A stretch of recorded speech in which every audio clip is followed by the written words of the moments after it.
Siguradong matutuwa kayo sa mga mangyayari ngayon sa abot kamay na pangarap sapagkat ikakabigla ni Zoe ang mga sasabihin sa kanya ni Justin.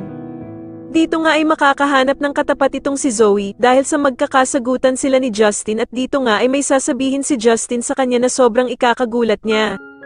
Samantala ay masayang sinabi na nga ni Annalyn sa ina niyang si Lynette ang good news na kasama nga daw siya sa napili ni Doc Carlos na pupunta ng Japan.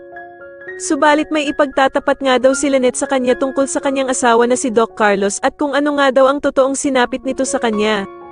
Sa kasamaang palad naman ay mukhang hindi nga ito may pagtatapat ni Lynette dahil sa biglang dadating nga itong si Doc Carlos at maaktuhan niya ang pag-uusap nilang mag-ina. Sa kabilang banda naman dahil nga sa nakitang sugat ni Diyosa sa braso ni Lynette ay sigurado nga daw ito na si Doc Carlos ang may kagagawa ng kanyang sugat. Kaya naman ay agad na yayayain niya si Aling Susan na pumunta na sa mga pulis para isumbong si Doc Carlos sa ginawa nito kay Lynette. Samantala matapos nga ang matagal na pagkawala ng mag-inang Moira at Zoe, ay muling babalik na nga ang mga ito ng Apex. Dito nga ay saktong madadat na ni Moira si Giselle habang kinakausap nito ang investigador dahil sa meron na nga daw silang update tungkol sa sasakyan na ginamit sa kanilang amang si Lolo Pepe. Bigla namang makikisali ang bruhang si Moira sa kanilang usapan at sasabihin nga nito na masyado naman daw siyang na-miss ni Giselle. Samantala sa pagbabalik naman ni Zoe, ay agad itong makakahanap ng katapat dahil sa pagsasabihan niya si Justin na hinding-hindi daw nito maaagaw ang Apex sa kanila.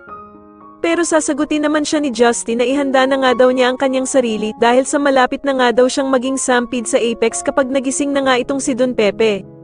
Sa tingin niyo tuluyan na nga kayang makulong ang demonyong si Doc Carlos at maglakas loob na nga kaya talaga si Lynette na isumbong siya, mas lalo na nga talagang nagiging exciting ang mga susunod na kaganapan kaya naman ay mas lalo pa nating abangan ang mas lalong gumigandang abot kamay na pangarap. Maraming salamat po sa inyong panonood at sana po ay ma-subscribe niyo ako. Maraming salamat po.